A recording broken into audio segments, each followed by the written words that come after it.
آریانا سعید و آسیب ساید در زندان امریکا. اما چرا دلیل دوری آریانا سعید از هنر موسیقی بالاخره فاش شد؟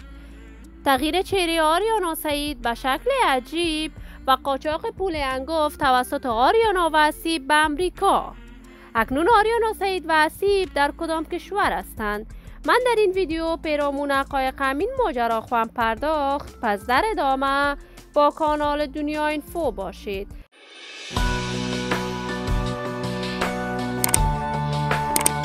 سلام و سلامتی نثار شما همراهان خوب کانال دنیا اینفو. برای عضو شدن با این کانال علامت سابسکرایب را فشار دهید تا ویدیوهای دیگر کانال دنیا اینفو را از دست ندهید. آریانا سعید یکی از هنرمندان بی‌بدیل صدای شناخته شده در موسیقی معاصر افغانستان بوده است. آریانا با سرودن آهنگ‌های محلی و آهنگ‌های پاپ در میان مردم افغانستان شهرت و محبوبیت بسزای کسب کرد. آریانا عاشقانه می‌خواند و عاشقانه آهنگ‌هایش دل میلیون‌ها افغان را شاد می‌سازد. آریانا سعید با آسیب نامزدش در امریکا نهاد برای دفاع از حقوق زنان ساختند. آریانا سعید بعد از آن که در امریکا رفت آمدهای فراوان کرد، چند می شود تصاویرش در صفحات مجازی دست به دست می شود. آریانا سعید با آسیب ساید برای مدت می شود در زندان در امریکا زندانی بودند، اما تا کنون معلوم نیست آریانا سعید به چی دلیل در امریکا زندانی شده است و یا این خبر حقیقت داشته است و یا هم صرف شایعات صفحات مجازی می باشد.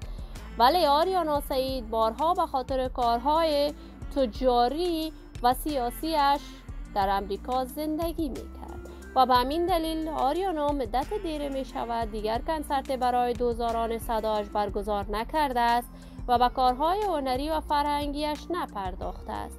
ولی من آرزوی موفقیت، کامیابی و سعادت برای این بانوی هنرمند از بارگاه عزت لایزال تمنا دارم و در انتظار نشر تازه ترین برنامه ها از آریانا سعید خواهیم بود.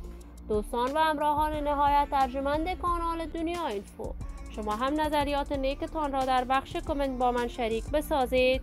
این ویدیو را با علاقه‌مندان و دوستان آریانا سعید به اشتراک بگذارید. برای دوست شدن با کانال دنیا اینفو علامت سابسکرایب را فشار دهید تا ویدیوهای دیگر این کانال را از دست ندهید.